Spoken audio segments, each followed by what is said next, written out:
Hey folks, thanks for stopping by and welcome back to my YouTube channel Czechoslovak Gun Stories.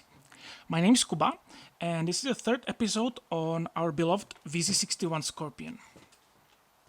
So, in previous episodes, we've discussed the history of the VZ61, we've discussed some background information, and also we touched the designer, as well as we also been through the variants of VZ61 Škorpion.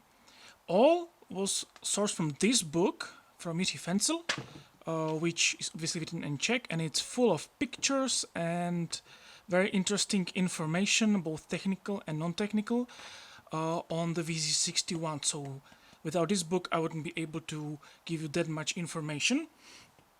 As you can see, the same author also wrote a very interesting book on VZ58, so in the future we can expect the same series on the VZ58. But right now, let's have a look at the VZ61. Today we're going to discuss the shortcomings of the VZ61 designs and how they were addressed in past.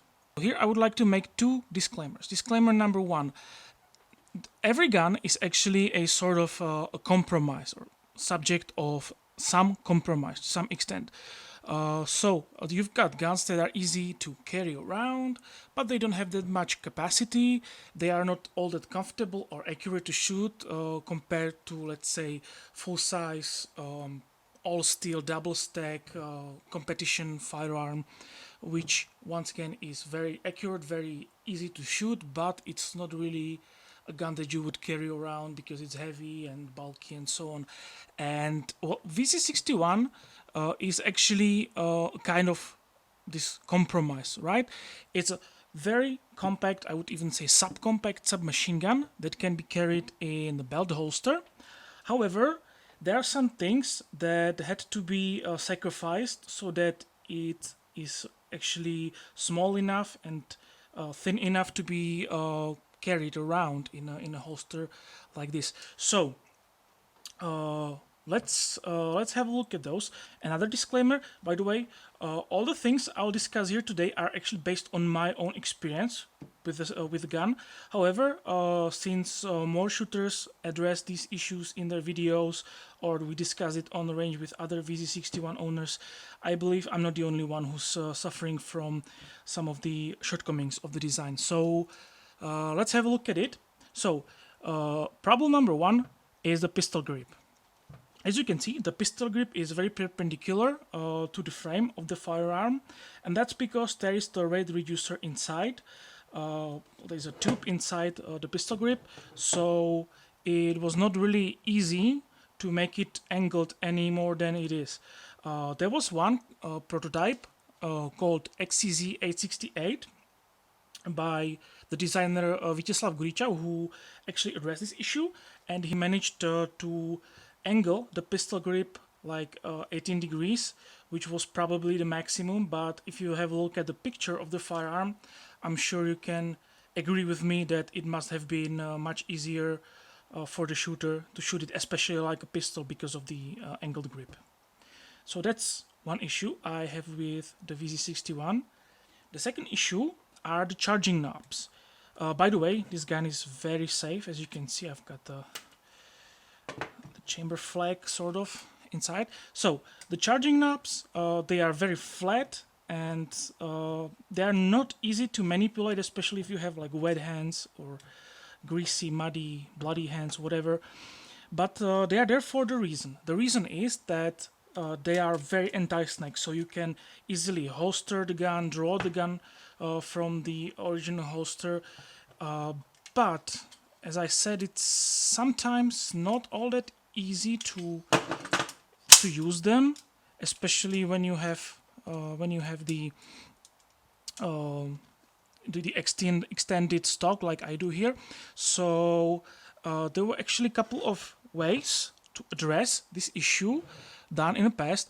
I would like to mention the VZ82 submachine gun, which had more pronounced charging knob on one side, whereas on the other side you could have the original knob or just remove the knobs altogether.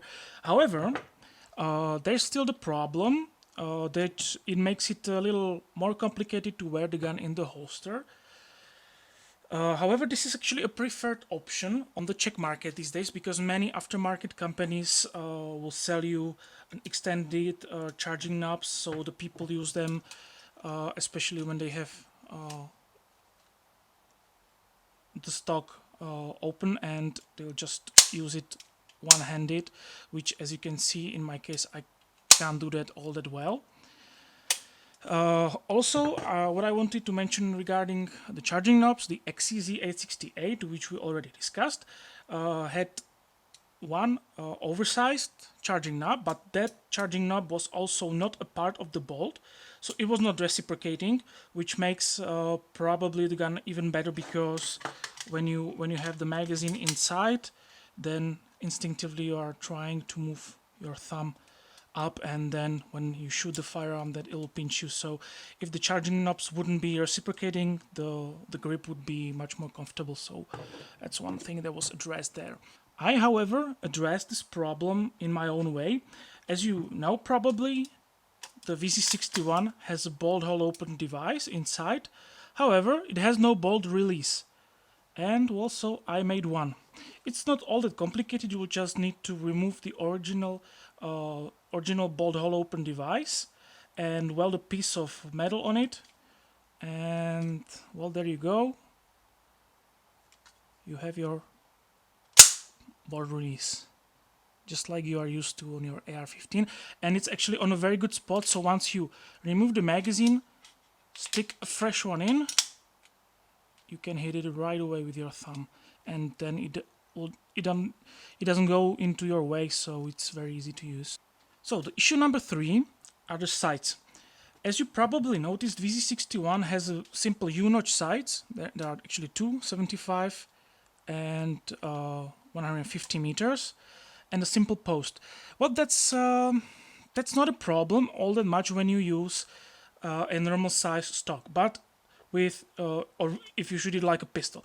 But with the original stock, your face is way too close to the rear sight, and for me it was not all that comfortable. I had problems with my eyes refocusing every now and then, and so my results on target were not all that impressive. So I replaced or actually added the red dot sight on the firearm, and I have to say that the results in the target now are day and night, completely different. And the last problem I see on the VZ61 is the stock itself. It actually relates to the sights, because when you are way too close to your sights, you are not able to shoot properly.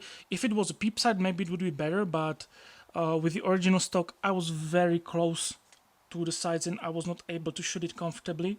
So I actually went ahead and designed my own telescoping stock for my VZ61. As you can see, it's very, very firm. It's not made of aluminum as the original one is, but this is just the ordinary steel rod and steel tubes, which I used, so they're very durable. And as you can see, you can extend the stock to your liking, so it's very easy to set it exactly like you need it. And still, as you can see, it's a very compact package. So at first I wanted to create the same stock as it was on the VZ82 prototype. However, we only have just a very few pictures and very tiny little pictures of VZ82, and I wasn't able to really get more information on how it was locked and what materials were used and so on. So I've decided to go my own way, but I was trying to keep it as close to the original stock as possible, and well, it works quite well. You can fold it over the red dot side, so yeah, it works just fine for me. And since a couple of you asked me for the details on how I made it, I've decided to show you all how I did it actually. So what you need to do first is to cut the original stock. Then you need to weld two steel tubes outside the original stock. So I used these two tube nuts, and then used the steel tubes, and I welded a piece of bolt inside, and then just used nut so that I can remove it anytime if I manage to come up with a better solution. But I believe you can just simply cut the original stock and then weld two tubes on the outside of the original stock. Be careful, this is actually aluminum, so you need somebody who's able to weld aluminum. Why to the outside part of the original stock? Because you want to be able to fold it over the red dot side. If you don't have red dot side, you can just replace the original stock with the tubes, but well, since I had already the red dot side, I've decided to go this way. So once you have the tubes welded into it, you need to get a steel rod and fold a new stock. You need to make sure that all the dimensions are, you know, matching the tube. So it needs to match the internal diameter of the tube, which in this case it's like 10 millimeter tube with 1 millimeter thickness of the wall, which means that internally it's 8 millimeter, and this is an 8 millimeter steel rod. As you can see, it's getting rusty a little bit, so I would really advise you use stainless steel instead of the ordinary steel, which is what I used. So once you make sure that your new stock is moving just fine inside your tubes, there must be very little play inside so that it's firm. As you can see, in my case, it's still a little tough, but that's because it's getting a little bit rusty all the time. So once again, use a stainless steel if you can. But then you need a car tire air chuck, which is used, you know, to blow air into your car tires. I used it as a stop, and I welded the nut on which it is threaded on the end of the tube, and then just screwed it on. And here you can see the slots, which are angled at one end so that you can pull the stock out, but then it stops, and to pull it back in you must really push the chuck enough, or you can just turn it. That's up to you. So that's the way I did it.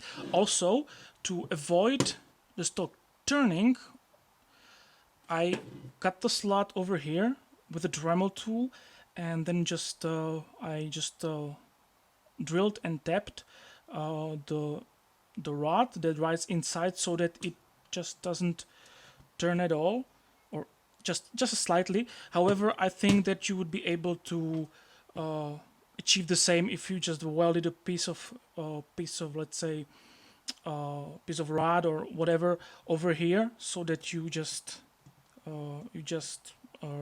get rid of the wobble here. But well, that's something I'll leave it up to. So if you feel like it, go ahead and make your own stock, because no one is actually making this as an aftermarket option, and it's not all that complicated. So, and I can tell you that it really improves the results in your target significantly, especially in combination with the red dot sight. So guys, that's it for today. So thank you for your attention. Please like the video, subscribe to my channel if you learned something new. If you have any questions, if you need any details on how to make the stock, or if you have any other questions regarding VZ61s or my channel, use the comment section, it's there for you. And well, see you next time.